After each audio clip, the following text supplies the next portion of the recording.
Did you know na hindi naman pala tayo ang inuutusan ng Diyos? Di nga! Ang ibig ko sabihin, tayong mga hentil ay walang kautusan. Bago ka mag-comment dyan, patapusin mo muna itong vlog ko.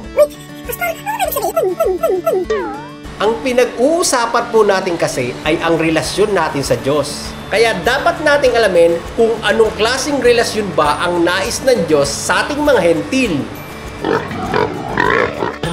Una, may tatlong klaseng tao ang kinakausap sa Bible.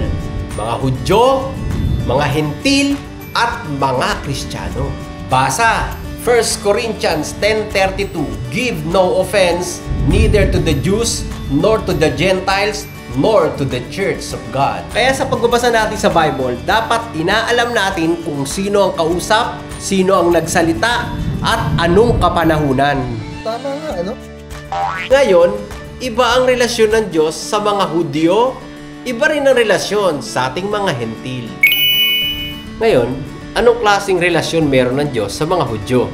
Noon, sa Bible, ang Diyos ang nakipagrelasyon sa tao base sa kautusan. Now you know!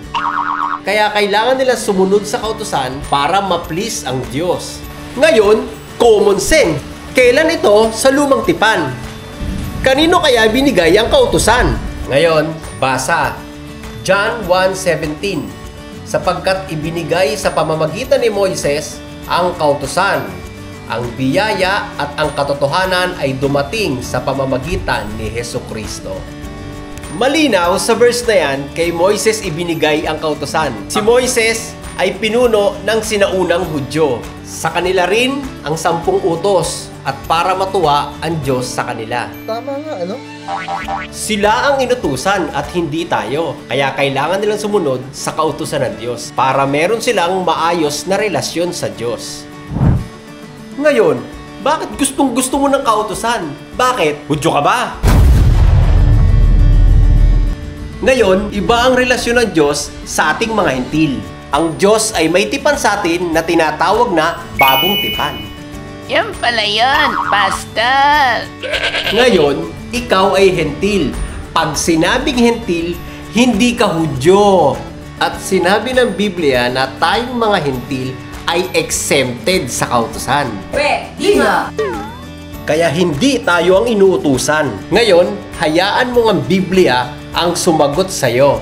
Colossians 2:13, kayong mga dating patay dahil sa kasalanan, kayong mga hentil na hindi nasasakop ng kautusan, ay binuhay ng Diyos na kasama ni Kristo.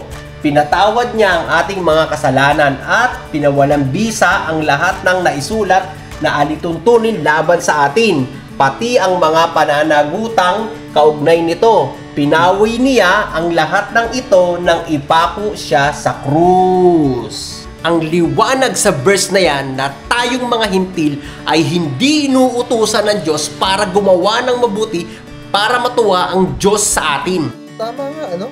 Kundi dapat tayong manampalataya sa gawang mabuti na ginawa ni Kristo nung siya'y ipinako sa krus. At ang tipan niyan ay tinawag na bagong tipan. Kundi doon tayo manampalataya sa ginawang mabuti ni Kristo na siyang kinalugdan ng Diyos nung araw na siyang ipinako sa krus. At ang tipan na ito ay tinatawag na bagong tipan. Kahit sumunod ka pa sa utos ng Diyos na hindi ka naman inuutusan na para sa mga Hudyo, hindi ka pa rin papasa. Kailangan mo si Kristo Jesus para mapawalang sala ka kahit wala ka sa kautusan. Tama nga, ano? Kaya tayo mga Kristiyano ay naligtas lamang dahil sa habag at biyaya ng Diyos at hindi dahil dyan sa kabanal-banalan mo. Ngayon ang tanong, wala na ba tayong gagawin? Aabuso pa ba tayo sa kasalanan? Wala na tayong kautusan. Yung kautusang hinahanap-hanap mo ay mapapanood mo sa part 3!